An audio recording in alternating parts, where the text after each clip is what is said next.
let me introduce Dr. Phani Motamarri. So Dr. Phani Motamarri is an assistant professor in the Department of Computational and Data Sciences at the Indian Institute of Science.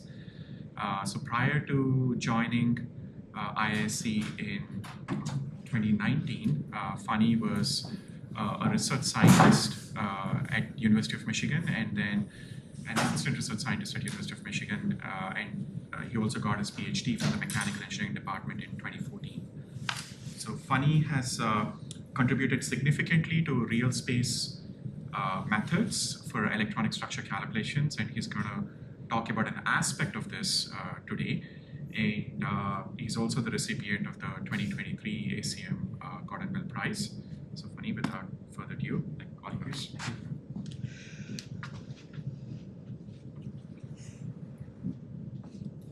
And thanks MICDE and Mechanical Engineering for giving me this opportunity to talk about our research. So here we'll be talking about, as Vikram was pointing out, a specific aspect of the real space methods we have been developing in our group in the last few years. So my lab is called Matrix Lab. So it is focused on materials physics and algorithmic technique research and extreme computing. So it's a fancy name, so I don't forget the lab name.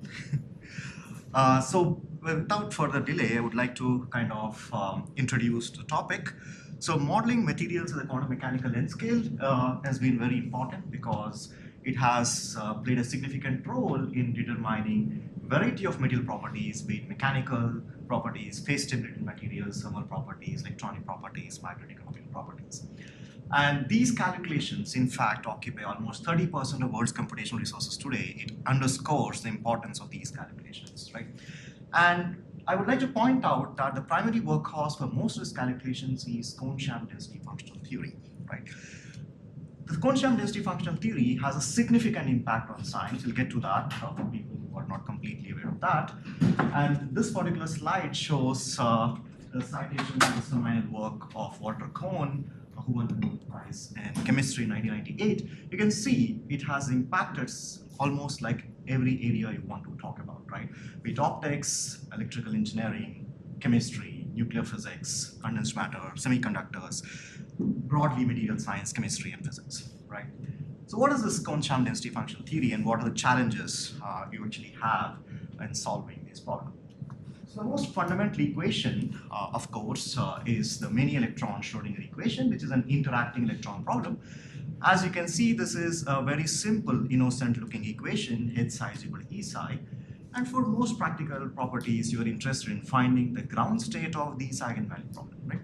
And of course, this H is a Hamiltonian, which comprises of various contributions like kinetic energy of electrons, kinetic energy of nucleus, electron-nuclear interaction, electron-electron interaction, nuclear-nuclear interaction, and so on. The issue here is this particular wave function or the eigenfunction which you're interested in solving lies in a very high-dimensional space, right? So this makes the problem exponentially complex. And this is where the seminal work of Kohn and Sham reduces this many interacting electron problem into a non-interacting problem of electrons moving in a mean field governed by electron density. This reduces the problem, which is exponentially complex, to a cubic complex problem. You still have to solve an eigenvalue problem, but this is much simpler to solve because you're interested in solving for these single particle wave functions, which is used to compute electron density, and this becomes cubically complex. And this also is challenging because you hit this cubic complexity as you keep increasing the system size, right? And as I was mentioning, this reduction of interacting electron problem into a non-interacting problem of electrons moving in a mean field governed by electron density is essentially having this particular form where the interactions are lumped into this exchange correlation function, right? And this is an ongoing research, finding out the right exchange correlation function so that the electron density you're trying to solve from this problem matches the mean electron density, right? And in fact, Vikram's group has been doing a lot of work in finding out this right exchange correlation function using machine learning techniques motivated by the inverse problem in TF32. Now, let's talk about the computational challenge. Now, having understood this particular, one thing which I also want to point out that this is not a simple eigenvalue problem, this is a non-linear eigenvalue problem because you have an electron density which is dependent on the wave functions, which is single particle wave functions, and this has to be solved in a self-consistent manner. Another challenge is you have to solve for n smallest eigenpairs, and this n depends on the number of electrons you have in the system. So if you have, it's not just about 10 or 20 eigenpairs. If you have, let's say, 100,000 electrons, you may have to solve for 100,000 eigenpairs, and that makes this very challenging, right? So if you look at the state of the art in these density functional theory codes, there are 100 available DFT codes out there, which you can trace out, developed since 1980. But if you look at the state of the art with respect to the high performance computing architectures today, if you have areas like conversion modeling, climate simulation, they are pretty advanced in their algorithms where they can leverage the extreme levels of parallelism offered by supercomputing architectures. But if you look at materials community, specifically modeling materials at the quantum mechanical length scale, you have to fill up a big supercomputer with this small calculations, right? So you're restricted in this high throughput time, and that's a significant gap in the computational materials community, specifically when you're talking about modeling materials at the quantum mechanical length scale. So we need a paradigm shift in how you have to do these DFT calculations compared to the traditional way of doing this. So the first important foremost feature, you have to have a systematically convergent basis which should be amenable for massive parallelization. And you must be able to have methods which can accommodate generic boundary conditions. It's very important because complex material systems require generic boundary conditions and not just fully periodic or isolated systems. And of course, you also have to focus on algorithmic strategies which can delay the asymptotic cubic scaling. I was mentioning that even though the exponentially complex problem has reduced a cubic complex problem, you still have this cubic scaling. So you have to have methods which can delay this asymptotic cubic scaling and also minimize data movement and maximize compute so that you can exploit the extreme levels of parallelism offered by GPU architectures, right? So if you can develop methods which can inherit these features, you really can support experimentalists and AI/ML practitioners with realistic calculations by enabling faster and high fidelity DFT calculations. This is very, very important, specifically in the era of machine learning. So as I was mentioning, you have really many problems which can leverage if you have these kind of capabilities, which I just mentioned, in various areas. For example, in understanding catalytic activities governed by this nanoparticles, or if you want to understand electro-electrode interfaces, or if you want to understand defects in materials, or if you want to understand low-dimensional materials, all these require generic boundary conditions, systematically convergent basis sets, large-scale DFT calculations. So this is where we want to depart from the conventional basis set like plane waves and atomic orbital basis and resort to real space formulation. Real space formulation essentially, if you're familiar with finite elements in the mechanical engineering community, this is essentially a polynomial basis, and we want to kind of leverage these basis sets because it's systematically convergent. So though there are early works by Tushida, John Pask in 1990s, and probably the earliest work goes back to Stephen White in late 1980s, but it was not until 2018 that finite element methods have become practically useful for doing DFT calculations via this DFT code. And I think the DFT code does not need an introduction to this audience. It has been the workhorse behind the 2023 Gordon Bell Prize, and also it has been the 2019 AC Gordon Bell Prize finalist. Right? So it's an open source code out there as well. And I'm happy, I was very proud to say that I've been part of these prizes as well. Now, what I'm going to talk about now is what happened in terms of methods beyond 2023 as to how we can actually make these calculations more efficient and more scalable using some of algorithmic strategies inspired by advanced numerical methods, and also HPC strategies which can be married with these numerical methods. I'm going to talk about that specifically in the context of formalism of DFT, which is projected augmented wave formalism. But that first, let me introduce you to the governing equation which you have to solve in Kohn-Sham DFT via the energy functional, right? So you have this DFT energy functional, which is a functional of these single particle wave functions, because you already saw that the the exponentially complex problem of the many electron interacting problem, where the wave function lies in a very high dimensional space, has been reduced to the problem of solving for single particle wave functions. So your energy functional now is a functional of these single particle wave functions. Right? And you have these other contributions, which is the kinetic energy of non-interacting electrons, the exchange correlation energy, where the quantum mechanical interactions are lumped into, and you have this electrostatic energy, which is comprising of electron-electron interaction, electron-nucleus interaction, minus the self-energy. Now you notice that this electron density n is actually computed from these single particle wave functions, which you already saw before.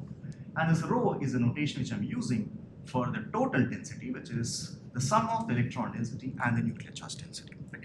So this is the electron density. This is the DFT energy function. Now I'm going to introduce you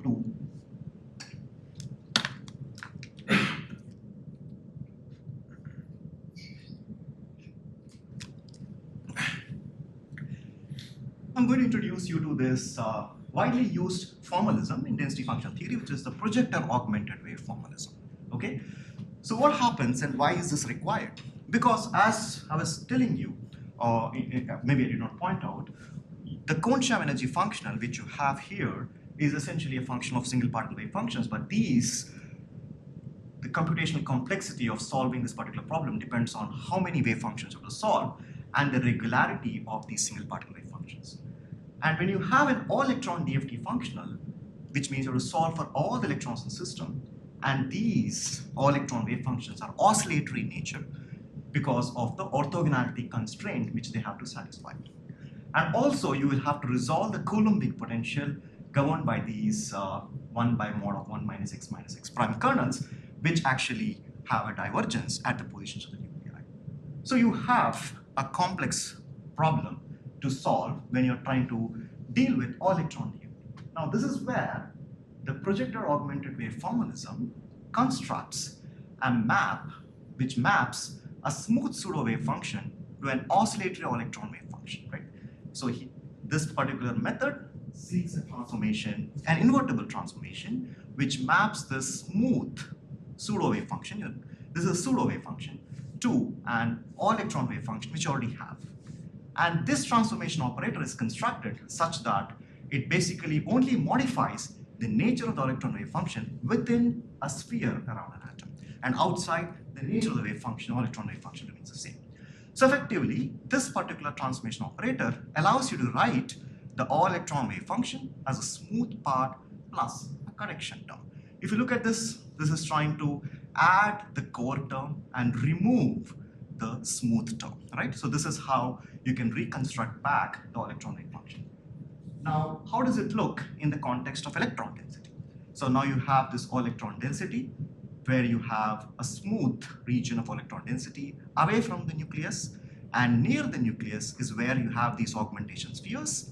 Now you can write this all electron density as a smooth density plus some kind of an atomic densities, which is these atomic cores, and you subtract it to smooth part, right? So this way you will be able to deal with a smooth field plus a correction term.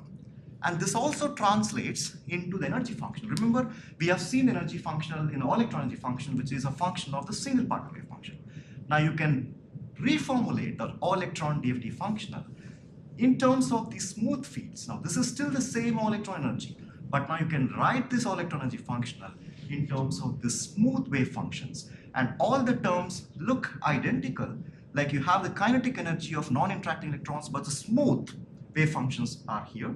The exchange correlation energy is also in terms of the smooth electron density, and the electrostatic energy is also in terms of the smooth total density, which is given by sum of this n tilde plus b tilde. This is called the rho tilde, which is the total density, and this is a compensation charge which is introduced so as to write your all electron DFT functional as a function of the smooth wave functions. So the take-home message is now you have the function in terms of smooth parts plus a correction term. So this is the electron DFT functional, which is written in terms of the smooth wave functions and the smooth densities and a correction term, right? So now this allows you to kind of have your variational quantity, which is the smooth wave functions, which can allow to reduce the degrees of freedom in your calculation, right? Now if you look at the electrostatics energy term, now you have this density interaction, the total density density interaction term, and this is extended in real space. Now you can actually locally reformulate this because we want to go and work with real space. We don't want, this is a convolution integral. So to make it amenable for finite element discretization later, we actually can reduce this, the extended interaction available in this electrostatic energy term by identifying the fact that 1 by mod of x minus x prime is a Green's functional Laplace operator. So you can write this as a minimization problem over this auxiliary potential, and you have an associated energy functional which is equivalent to this particular extended interaction, right? And now putting all these things together, now your reformulated energy functional, which is a functional now, remember, of the smooth fields, is having all these terms and this locally reformulate this electrostatic energy. And finally, you have to solve this min-max problem over the smooth electronic fields, which is smooth wave functions and electrostatic potential. Now, you will have to solve this problem, which means you have to resort to calculus of variations and find out the Lagrange equations. The Lagrange equations will be now this, which is a non-linear eigenvalue problem. Now, the more complexity you have here, this is not just a non-linear eigenvalue problem, but this is also a generalized eigenvalue problem in the PDE setting, right? So this is something very unique which you would not have seen. Usually discretization introduces the generalized eigenvalue problem, but this provably formalism introduces generalized eigenvalue problem even at the PDE setting, okay? So now why is this nonlinear? Because the operator is a function of this n tilde, which is a function of eigenfunctions, and hence this is a nonlinear eigenvalue problem. Right? So now challenge is basically to solve this nonlinear generalized eigenvalue problem as a sequence of linear eigenvalue problems, and you have to solve for many eigenpairs, right? It's not just one or two, but as many eigenpairs as number of electrons in the system, right? So that's the challenge now.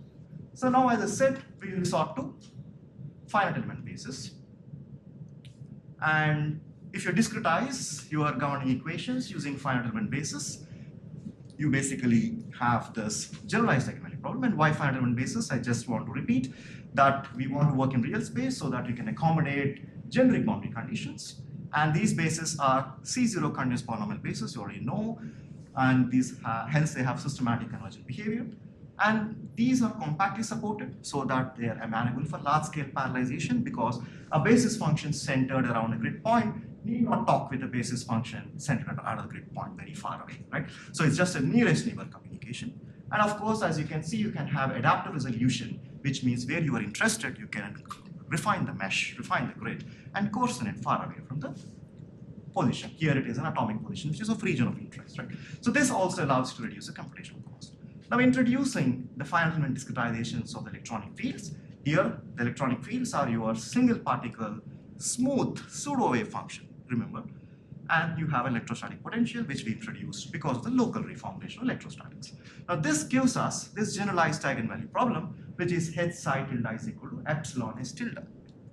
So what is this h and s? If you see, h comprises of a local part, which is coming because of the discretization of the Laplacian and the effective potential, and the non-local part, which is coming because of the provably formalism. So you have a local part and you have a non-local part.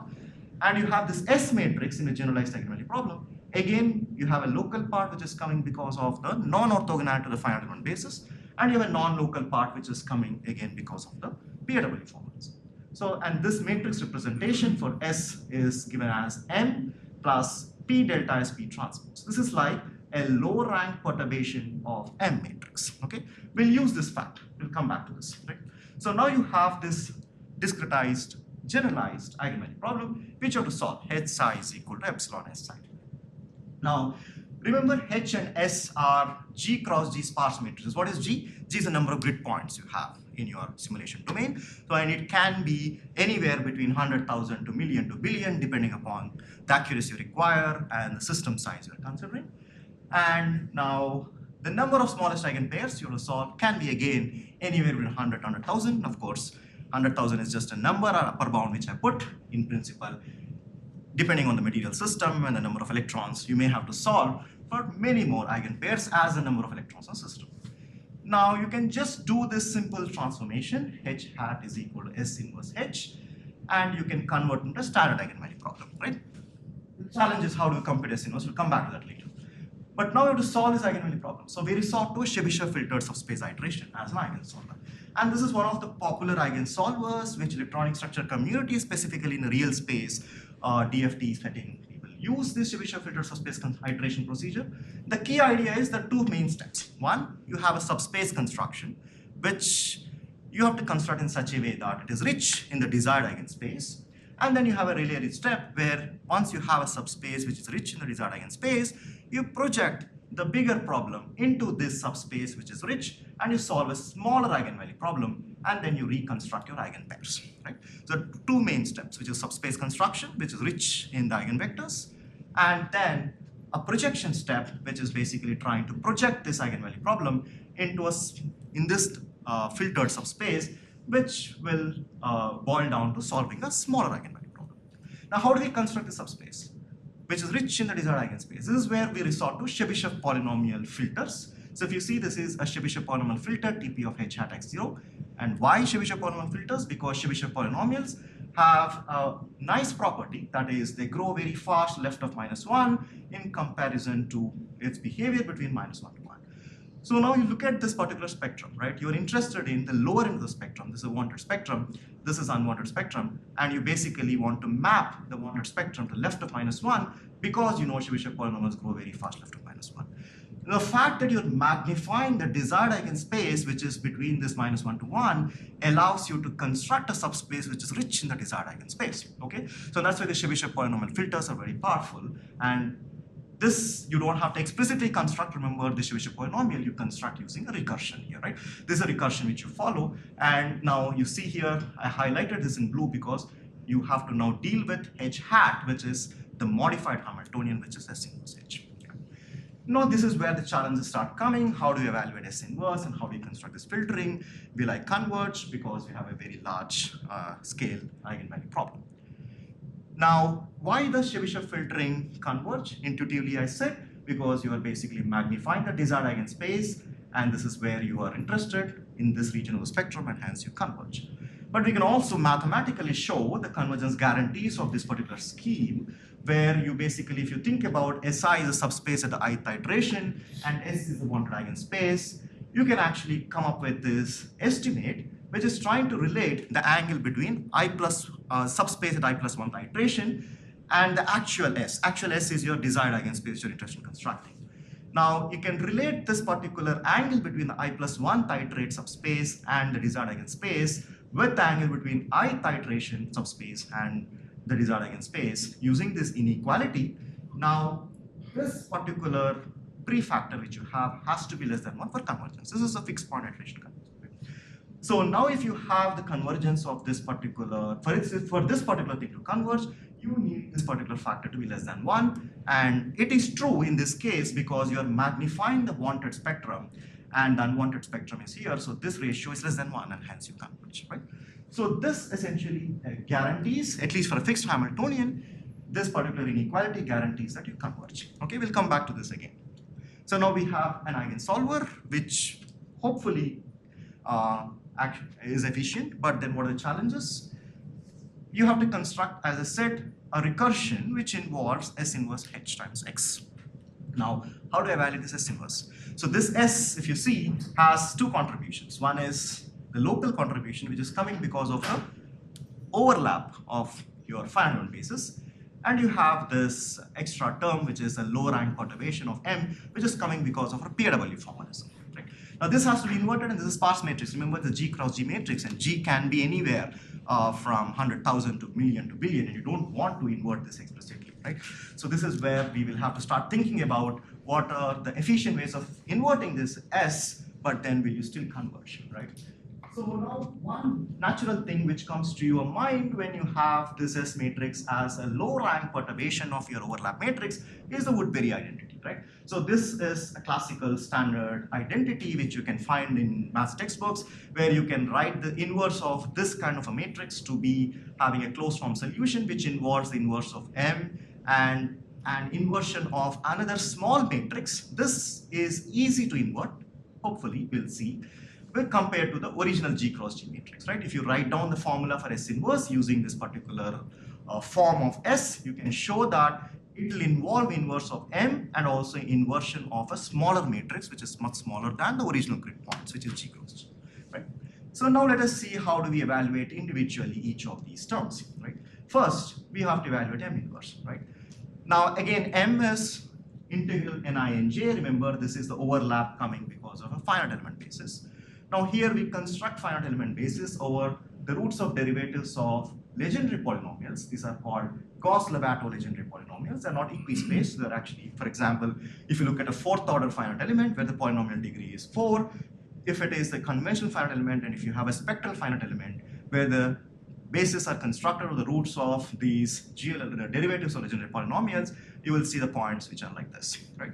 Now, the advantage of constructing a finite element basis over these points is that you can use these points itself as quadrature points. The fact that you can use the quadrature points as nodal points will allow you to reduce this M to become a diagonal matrix. So this is in fact the reduced quadrature rule. This is not an exact quadrature rule. And what's the quadrature rule? The quadrature rule is nothing but a sampling rule which is allowing to integrate this overlap matrix. And if you choose the quadrature points coincident with these nodal points or the grid points which you are using to discretize your domain, you can show that because of the Kronecker delta, because of the partition of unity property of your shape functions, you can show that this M is basically diagonal, right?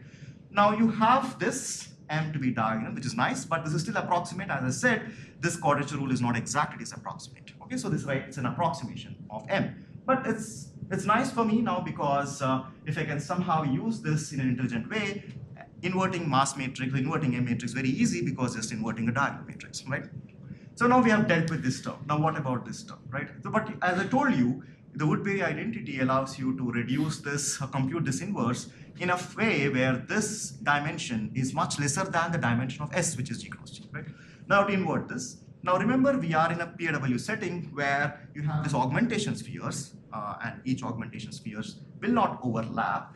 And in principle, geometrically they don't overlap, but because of discretization, you can have an overlap, but you can approximate this to be a block diagonal, right?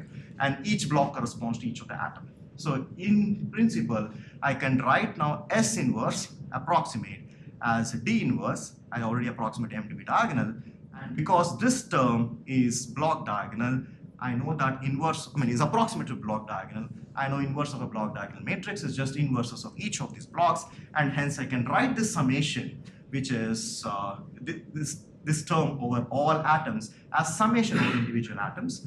And that is how I can approximate by S inverse. But remember, this is an approximation, okay? This is not exact inverse. But this is an approximation which I'm interested because very efficient to compute because D is diagonal and this is just a summation over P times delta A B A transpose. There is no complicated inverse to be evaluated here, right?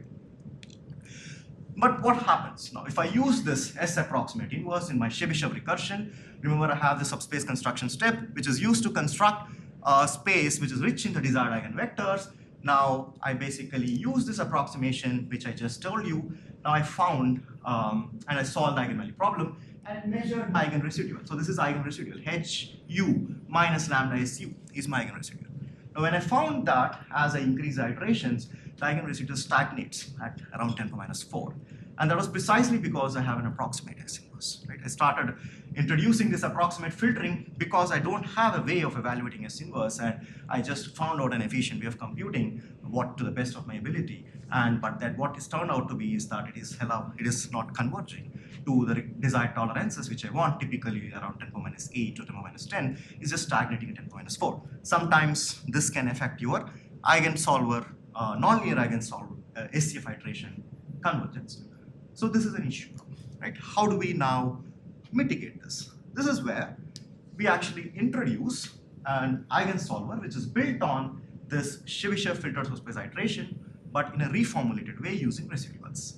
So recall again, I have this eigenvalue problem to solve, and I have reduced this to a standard eigenvalue problem. Now your modified H, which is a Hamiltonian, is S inverse H. And so far we have seen what happens if I introduce approximations in S inverse. Now, I basically now modify the recursion which I previously have by introducing a weighted residual. A weighted residual which is weighted by this S, and this is like a residual. If you see, this x0 is a guess for the eigenvector matrix. If this is a very good guess, this is a scale Chebyshev polynomial. Now you can see that this will be close to 0 if your x0 is pretty good eigenvector estimate. So now this allows me to equivalently formulate my subspace construction recursion, which I showed you previously, in terms of a recursion which is in terms of this weighted residual. So this is in terms of yk plus 1, which is a weighted residual, and this is mathematically exactly equivalent to what I showed you before, right? The only difference now is this is reformulated in terms of this weighted residual, right? Now you again do the same thing. Once you construct this particular subspace, you can, but it's in terms of residuals, so you have to recover back your filtered space, and then you actually again do the same thing. You project eigenvalue problem into the filtered space, and then you solve a small eigenvalue problem, and the rest of the procedure is the same. So now why this is important? Now the hope is that because I reformulated now this in terms of the weighted residuals, and as iterations converge, the weighted residuals go to 0 because the residual terms actually go to 0. Now if I introduce any approximations in this matrix times a vector multiplication, this is matrix times a quantity which is going to 0. Because it's a matrix times a quantity which is going to 0, the hope is that this method will be tolerant to the approximations you're making in the matrix vector multiplication, right? And in fact, our intuition turned out to be right, and we saw that we had this reformulated Chebyshev filtering, which is tolerant to the approximations in hopefully tolerant to the approximation matrix multiplication. We saw that now residual which was stagnating at 10 power minus 4, now we were able to reach almost 10 power minus 14. And here we are using an approximate inverse because the only way we can compute is inverse. And because this is in terms of residuals, which is trying to go to 0, so the errors which you're making in this matrix vector multiplications are basically, you are tolerant to that. And that's what we see numerically as well. And once we observed this numerically behaving pretty well, we went back and asked the question, why is this happening? Because first of all, if your solver converges, then residual go to 0, and hence you can think about tolerant, your solver is tolerant to the approximations. But what if the residuals do not go to 0, then it will be still a problematic thing. So we wanted to ask, what are the convergence guarantees which is allowing us to see a convergence for R-ChFSI, but not for ChFSI. So we went back and saw that now the convergence estimate, basically the inequality which we saw before, is modified in this fashion, where your delta P is the approximate matrix vector product. This is the actual matrix vector product, right? So now this delta P, if is 0, that's what we saw previously in the ChFSI. Now you have this tan of the angle between I plus 1 subspace and S to be this ratio times this tan of the angle between I and ith subspace and S, right? Now we saw that in the original ChFSI, this ratio is less than 1, and hence it converges. But now if you're introducing approximations in your matrix vector multiplication, there is an additional term which is coming in your convergence estimate.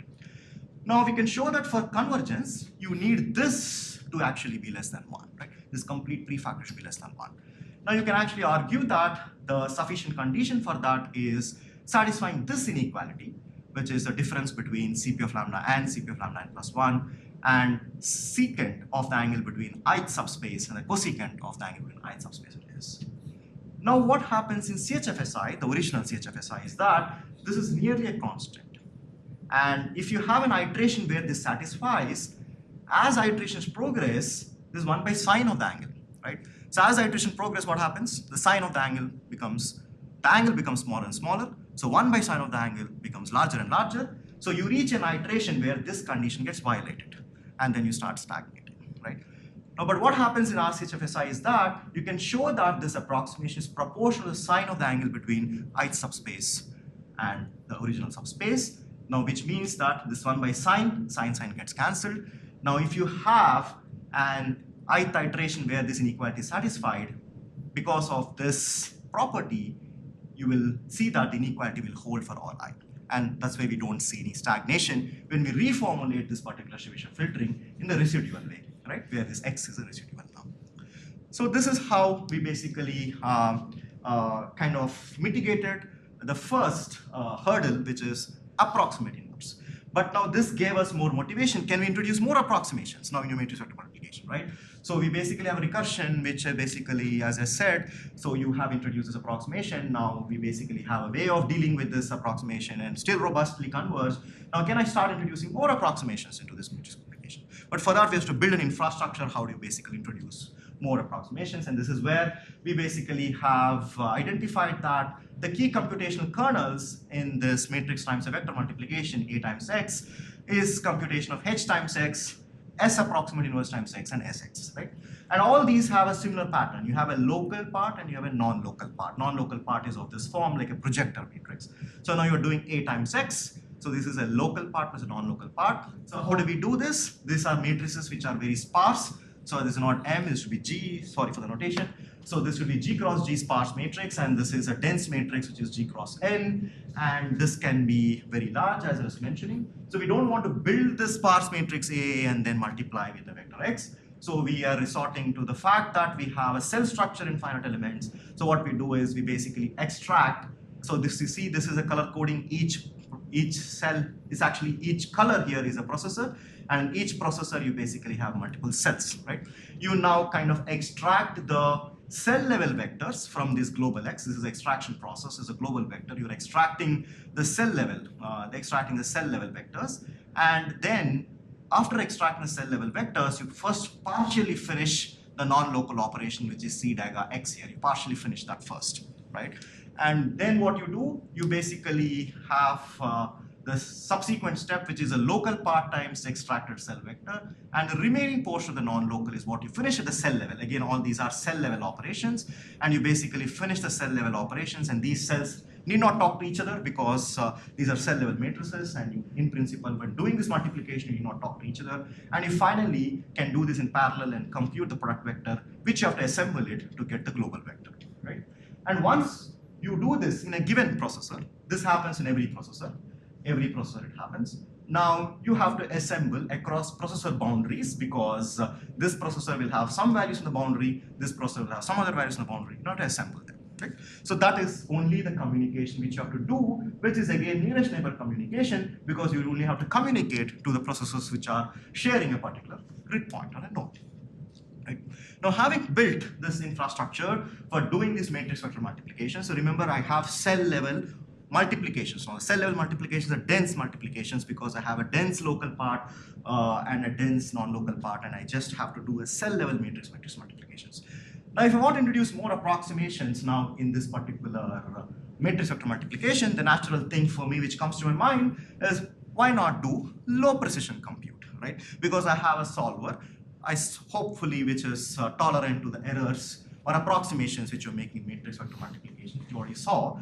Now, what if I start doing low precision computations? Why am I interested in low precision computation? Because you see that compared to FP64, the throughput of low precision is so high, right? So FP32, TF32, BF16, FP4, you can see it is orders of magnitude, the throughput is increasing. So because all these recent GPU architectures are going or evolving in a way that the performance, the peak performance of low precision is basically very powerful compared to your FP64 performance, right?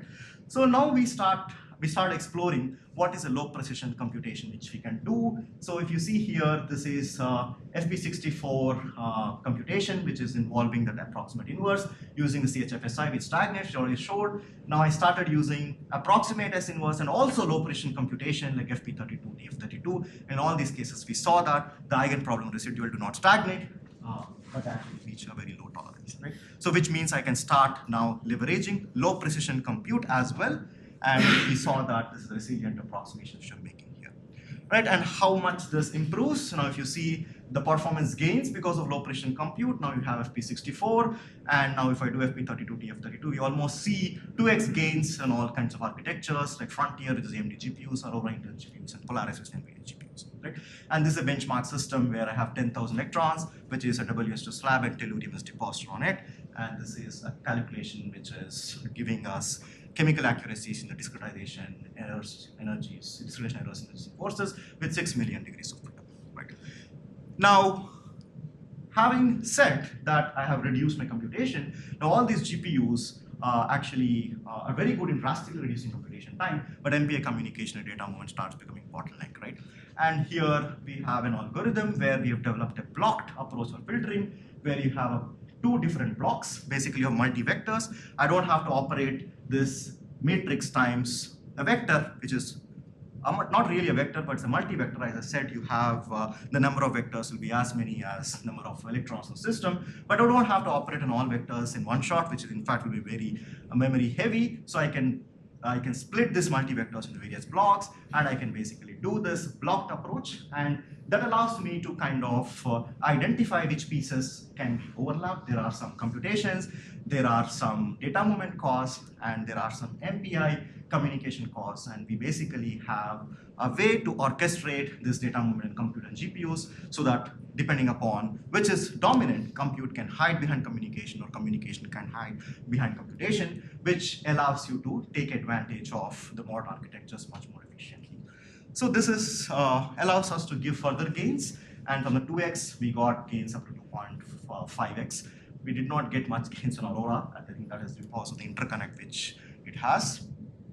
Now, having seen low precision computation, we were more greedier, and we want to see what happens if we can further reduce the precision in computation as well and communication. But computation, we went up to TF32, but if we could go lower than TF32 like BF16, we observed that the iterations were increasing. So we stopped. Let's not use low precision for computation, but further can I reduce my precision for communication? And instead of reducing the precision for communication, we exploited a technique called lossy compression for communication. As we saw that HS inverse X is a parallel operation, it requires interprocessor communication, right? There are interprocessor communications. So I want to minimize, if I can have a low precision communication or some kind of a compressed communication, I can reduce the data volume exchanged across MPI tasks so that it becomes efficient in terms of time to solution, right? So because you can reduce the total communication latency and bandwidth utilized, right? So we resort to something called a fixed rate block floating point lossy compression. So what it does is essentially it stores all the values which you have in your vector as batches of 4 values. And it uses a common exponent. It uses a common exponent, which is shared biased exponent for all the 4 values. And then the remaining bits basically will be used to store the remaining digits which you are actually having. For example, here I am talking about bits per value to be 12. You have 4 values, so 4 into 12 is 48 bits. And out of 48 bits, you have a shared exponent, which is 8 bits. You have 40 bits to be shared across 4 values, which is essentially 10 bits per each value. And then the remaining scaled representations of the numbers will be represented using 10 bits of precision. Now, this allows you to be more accurate than just reducing the precision like from FP32 to PF16, which is a brain floating point 16 precision, where you have 7 digits of accuracy in Mantissa, and you're still having kind of FP16 kind of memory footprint. But here I only have bits per value to 12, which reduces the data volume a lot. At the same time, I have more flexibility to increase the precision of my representation, because now I have, in this case, I have 10 bits for each of these values, whereas I only have 7 bits in the BF16 representation Mantissa, right? So this allows actually to have a more robust communication strategy. And of course, we have an algorithm which is tolerant to the errors or approximations you're making in matrix vector multiplication. And this is a nearest neighbor communication. So we did not observe any deterioration in the performance of your method. And if you see here, overall, from our FP64 time, which is computed on 3 different supercomputing systems, we almost got 3x reduction in the total time to solution, right? Using all these particular techniques, including overlap compute communication. Yes, now having put all these things together, we of course have to make sure that you are getting the right answers, and hence this is a standard exercise. We have to do benchmarking exercise where we basically took a lot of systems, non-periodic and periodic systems, and measured energy versus lattice constant, energy versus bond length, and then matched with a plane wave code like Abinit, and we found that we have an excellent match with those calculations. And of course, this is further benchmarking where we actually compare the band structure, which is important in materials properties, and also surface energies, which is again an important quantity in material property prediction, where we match almost on the dot with an established plane wave code. So we also did some performance benchmarking with the state-of-the-art code called quantum, which is state-of-the-art plane wave code, which is Quantum Espresso, is an open source code. And we basically did this computations on Polaris, which is NVIDIA GPUs, and we could not do it on AMD or Intel because Quantum Espresso cannot run on those particular supercomputing architectures. So here we actually took the case of a semi-periodic system, which is tellurium deposited values to slab. And here is a nanoparticle, which is a platinum nanoparticle. It's an isolated system. And as we keep increasing the system size to 10,000 electrons, we see almost 4x gains over the quantum espresso computational time. And this is not leveraging any scaling aspect of our code. This is just what is the minimum number of nodes you will take to run a quantum espresso calculation or run a PWFE calculation and just compare the total time. And here I would like to point out that here for this particular calculation, for instance, we took almost 4 nodes of Polaris, which is 4 into 4, 16 GPUs. But here we have to go to 12 nodes, which is 12 into 4, 48 GPUs per espresso. And okay, now we have compared your computational time, and obviously we have done so much to reduce the computation time by using mixed precision, which allows for faster communications. We also did lossy compression for communications. All these things should improve scalability. And we want to see how is the scaling. And here we actually have taken the same platinum nanocluster, which is of 2057 atoms. And we went all the way from X, which is the minimum number of nodes required to fit the problem, to 16x, and this is done on Aurora and Frontier. And we see 43% efficiency even at 15,000 degrees of freedom per GPU. And all these approximations which are introduced in S-inverse and in low precision and communication, it gave us energy error enforcer with a full precision calculation without any approximation up to order 10⁻11 in energies and 10⁻8 accuracies and forces, which means you are not losing anything in terms of accuracies. And we can also now do a 100,000 electron system in just 150 nodes, which requires many more nodes if you have done with a norm-conserving pseudopotentials, which is there in existing DFDFE code. And this can be done in less than 5 minutes per ACF iteration. And this is a minimum wall time comparison with espresso. So essentially what you're trying to do is, if you have a good code, if you have a code which scales very efficiently, keep increasing the number of nodes, you will see a drop in time. But if you have a code which stagnates with number of nodes, you will see a flattening behavior in terms of computational time. And then you kind of compare what is the minimum wall time you gain in terms, what is the minimum wall time comparison you can do between 2 different codes, sort of same level of accuracy, of course, and all these things. And here we see that we actually can go up to 10x, we achieve up to 10x speed ups for a system size of 10,000 electrons. This was done on again Polaris because we could only compare Polaris, right? And the important points here in this PWFE, which is 2x to 4x fewer resources than espresso we found, which is to fit a 5,000 electron calculation. And this is because of a lot of optimizations which we did. And we also, as we can see, we have 6x to 10x minimum wall time advantage for over quantum espresso for greater than 6,000 electron systems. And this is just a comparison. If you want to do a 561 copper nanoparticle, which has actually this will give you around 10,000 electrons. And full ground state calculation will take 30 minutes on 5. This is 800 Polaris nodes. And if you kind of have access to more nodes, you can actually do these calculations much faster. Right? Anyway, finally, I want to conclude. What we actually saw so far is we have a subspace iteration strategy, which is amenable for solving large generalized eigenvalue problem, which is accelerated by Chebyshev polynomial filters. But the important aspect is you have now a method which is tolerant to the approximations which you're making in matrix vector multiplications. And the approximation we've used is approximate inverse overlap matrix, low precision computation. We also have used compressed communication, which allows you to reduce the data volume and hence reduce the communication cost. And this allows us to build all these pieces put together. We can actually do these PAW calculations in finite-element basis in a very efficient manner, at least for calculation system sizes greater than 5,000 electrons. And this is a first GPU accelerated real space computational framework for PWDFT. We don't have a very efficient GPU accelerated codes out there in the world. And we also seen this gives you 6x to 10x speed ups over the state of the art plane wave codes. And you can actually do now 10,000 electron system in less than 5 minutes using these methods. Okay. And of course, we built this on a DFDFE branch, and now all these methods which we actually just described will go into DFDFE very soon in the release branch. And then we have development hubs of DFDFE code at University of Michigan and IISc. And this is an important community effort which pushes all these, which actually takes advantage of all these methods developed by our group and Michigan group to be incorporated in DFT so that the entire community gets benefited from these particular calculations. And finally, I would like to acknowledge the people who have been behind this particular work which I described. It's a recent work which I've done in the last 2-3 years. And Nikhil, Karthik, and Nishant has been instrumental in the contributions which I basically just mentioned now, which is involving developing the residual-based Chebyshev filtering and all this mixed pressure techniques, communication efficient techniques, and so forth. And I also would like to acknowledge my funding agencies, without which this work would not have been possible being in India.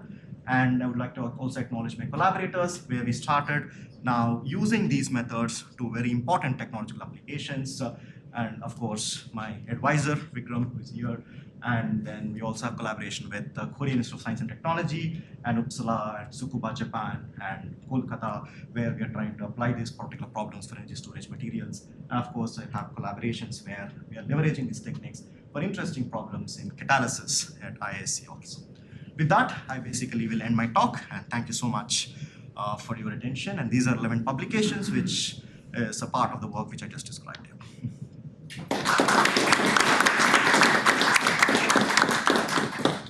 Thanks, Phani. These are impressive results. Also open for questions or comments. Yes, thanks so much.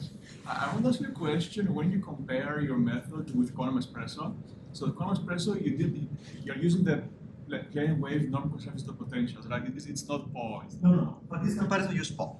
You use PO. Of course. Otherwise, the comparison will not make sense. Okay. Yeah, of course. Yeah, we use the same database actually. If you may ask another question for me.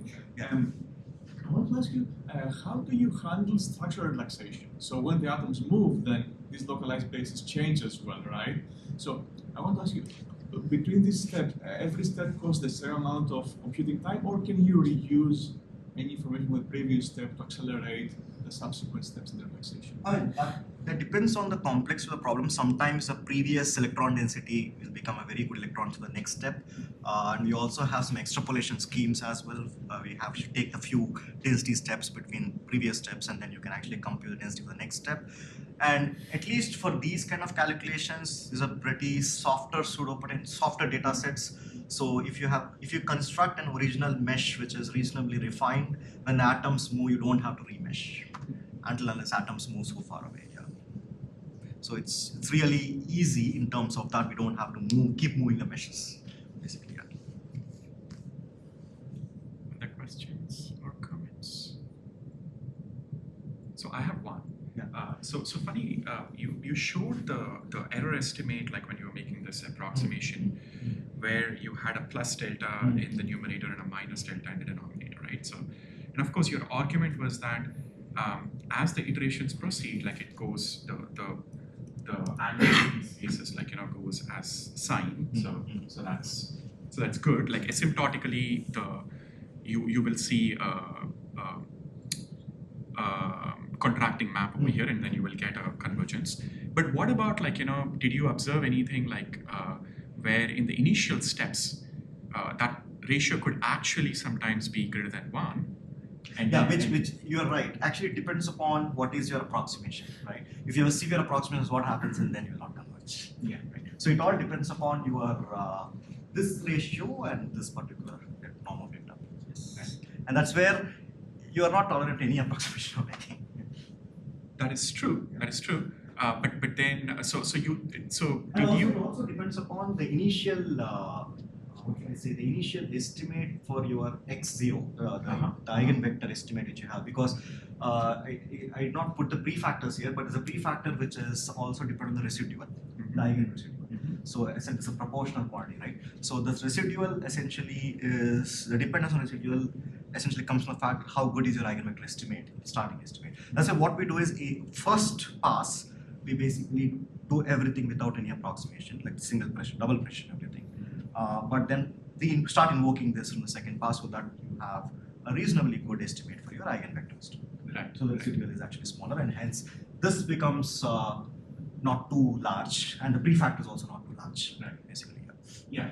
But I'm also thinking this delta approximation also comes from your approximation of the block diagonal approximation to your So because it's all lumped in, right? Actually, this is also involving the floating point approximation. Right. So I can understand you can control the floating point approximations, but if you have the approximation of like your S inverse, like that you're doing with this diagonal blocked approximations, do you think that you can run into scenarios like where the delta would be kind of large enough? I mean, I'm thinking much more like where you have, let's say, very coarse meshes, or maybe a very compressed system.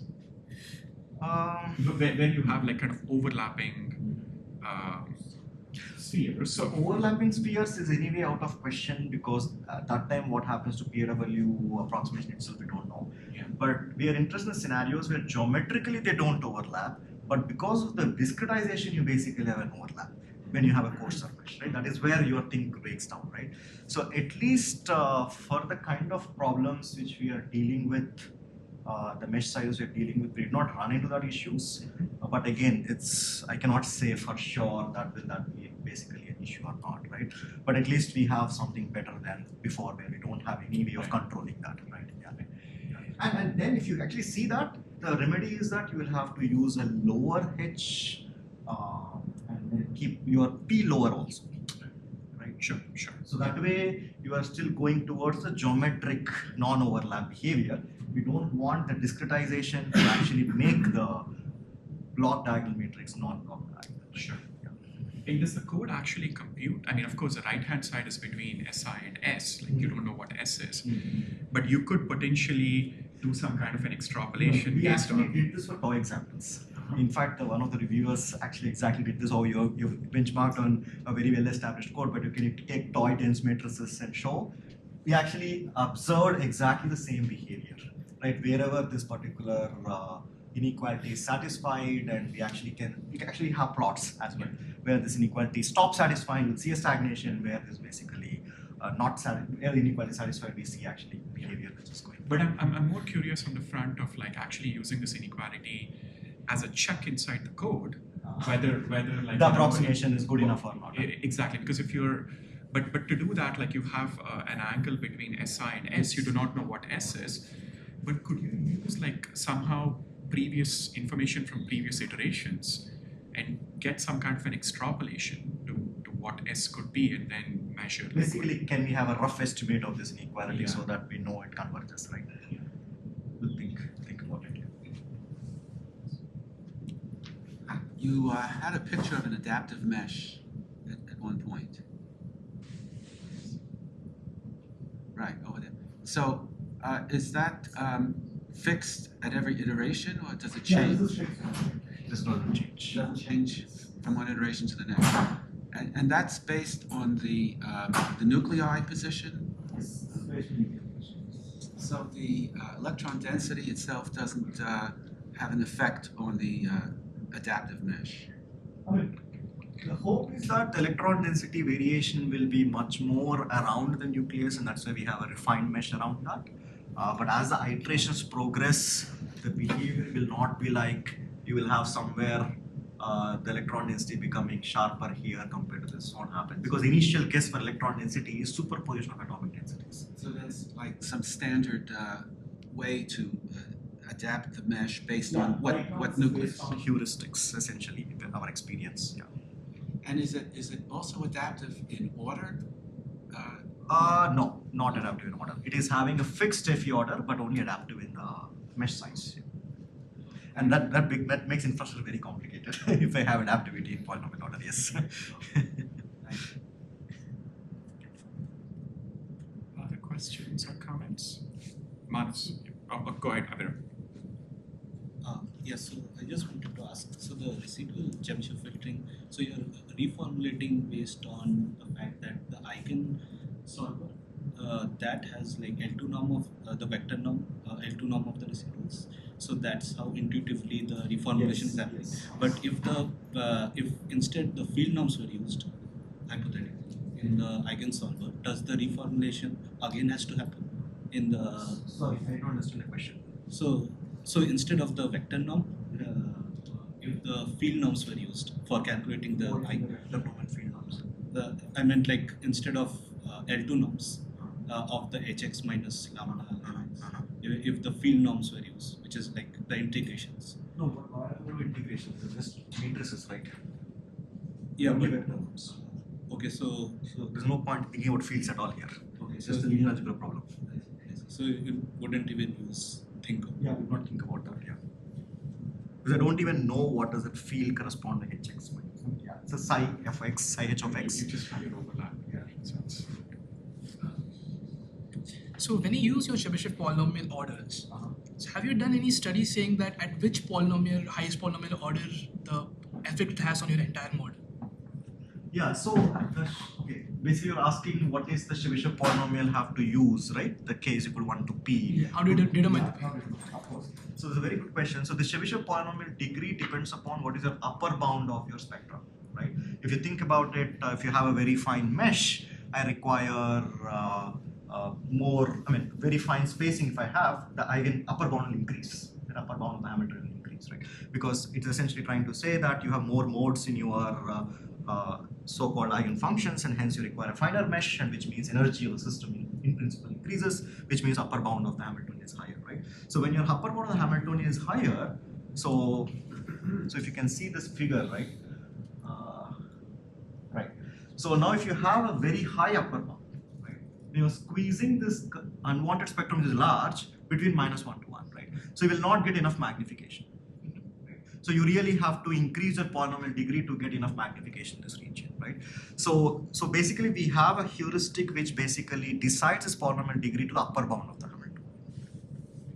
We are in a conservative mode, of course, right? Yeah. So based on upper bound, we basically change the polynomial degree of the Chebyshev polynomial.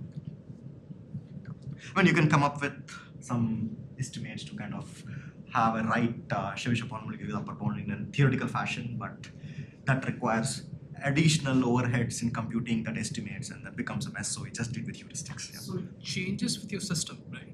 Sorry? So it'll change with your system for mesh requirement for your system. So based on the accuracy, based on the hardness of your pseudo potential, or based on the regularity of your solutions, you may have to use a refined mesh, which means your upper bound can be higher, which means your polynomial degree can change, right?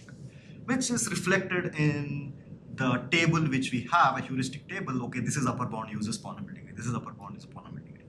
So it naturally computes an estimate for the upper bound and then chooses a polynomial degree for the magnification. Yeah, and just a spin-off from that. So higher polynomial degree would require greater complex calculations, right? Higher polynomial degree will increase your prefactor for your matrix multiplications. Correct. Yeah. So It's a prefactor. your computational efficiency is also going to get affected, right? Yeah, if you have a finer mesh, your polynomial degree will actually increase, and that is the reason why we actually went to this PAW formalism, because wave functions are much smoother than the regular norm-conserving pseudopotentials. And if you're aware of the pseudopotential DFT, the norm-conserving pseudopotentials actually have much more, basically the wave functions are more oscillatory, and you require much more finer meshes to kind of capture those wave functions, right? And this particular formalism, which I just discussed, right, which is trying to map your oscillatory wave functions to a smooth wave function, right? So effectively, we are dealing now with a quantity which is very smooth, which is psi and theta. And that is the reason we actually also get a benefit, as you rightly point out. We are dealing with smooth fields, and hence a coarser mesh, and hence a lower polynomial degree. That also gives us additional advantage in terms of timings here. so maybe we'll take a final question from Manus. A simple question. Yeah, I want to ask you, do these acceleration techniques also work with the exact exchange operation? If you were to calculate the exact exchange in a Hartree-Fock calculation or a hybrid calculation, will they still apply, or do you need to assume a local function knowledge? This doesn't assume any local or non-local, as long as you basically have, but here we see local and non-local is also there here, right? So even here also we have a local part, non-local part. Of course, the non-locality is different in a Fock exchange, but here also we have a local part and non-local part, local and non-local parts. So maybe we should pause there and thank Phani